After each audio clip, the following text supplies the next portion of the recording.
digital publishing. Yan, gaya ng sinabi ko, dati muntik nang akong magbigay ng isang collection. Actually, binigay ko na nga sana para sa isang ebook.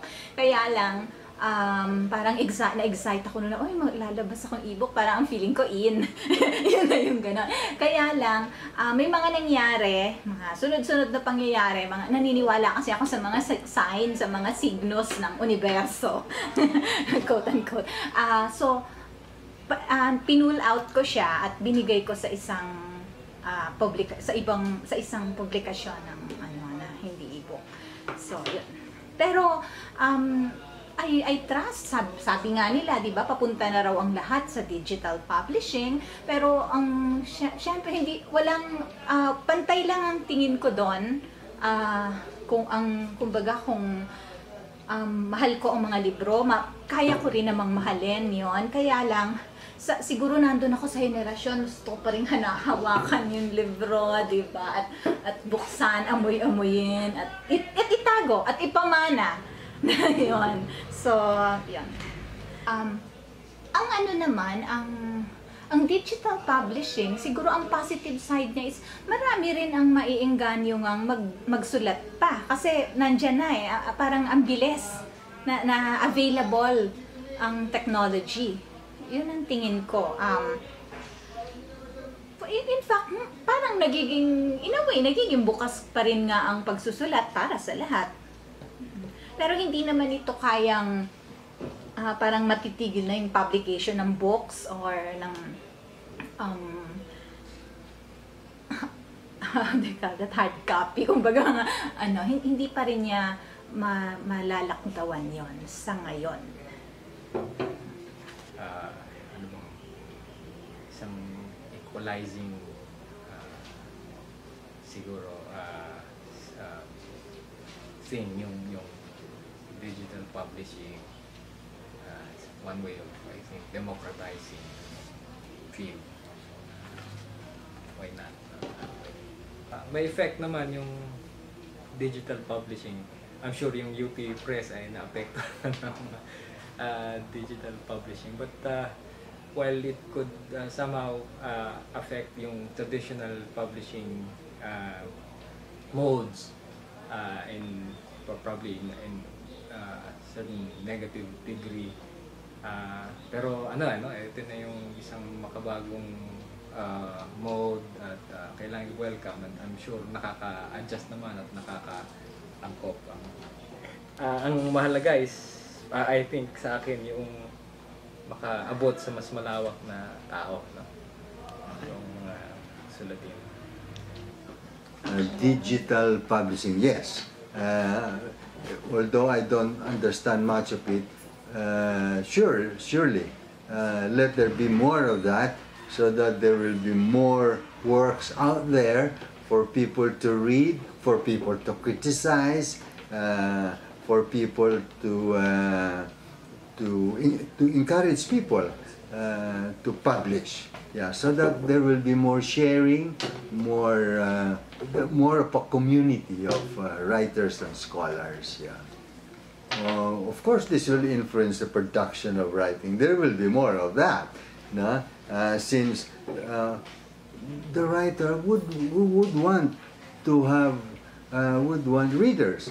The writers would want to have feedback from scholars and other writers. So the more publishing, the more production there will be. And I think here I think the university presses have a crucial role to play now, because most literary works, especially poetry, and most scholarly works, they are not that marketable. No? But not as marketable, for example, as cookbooks and things like that. Not that cookbooks are not important, but I'm just talking about the market that is there. Yeah. Although nabanggit ko kanina na I'm not really a fan of ebooks, I don't see digital publishing wrong. I think it's the next big thing in the publishing world, lalo na nagkalat na rin ang mga tablets, nagkalat na rin ang mga mananaliksik, mga mag-aaral na bahagi na ng kanilang pamumuhay ang pagkakaroon ng mga gadgets, kamukha nga ng mga tablets. So I'm not really so sure if it will influence because I think it's the same writing pa rin naman. Kasi when you write in front of your computer, you send it to publishers, and let the publishers via the reviewers decide whether your manuscript is publishable or not. So I don't think it will really influence that much in terms of the production of writing. Well, my book is about digital cinema in the Philippines, and I would definitely want to have it published online by UP Press. In fact, I've had some requests from several of my informants who are now abroad if they can have or if they can buy digital copies of the book. Of course, I'm open to digital publishing as long as the publisher and the author are well protected. Really don't have much comment on that. When I wrote this book, I really thought of it in print form and was just hoping for a digital publication, so it really didn't affect my work. But there are several parts of my dissertation that did not make it to the book that I had decided to take out from the final copy of the book, and those I would like to see published online. So maybe in the mindset of an author, prepare some parts or some chapters that you don't have to wait for the actual publishing, but you can actually just put online, maybe just as a teaser for the actual book. Okay ito kasi mas nagiging accessible, no, sa maraming mambabasa yung mga akda. Mas magiging masigla, no, ang produksyon ng panitikan dahil sa mga digital publishing na ito. Kasi yung Lila,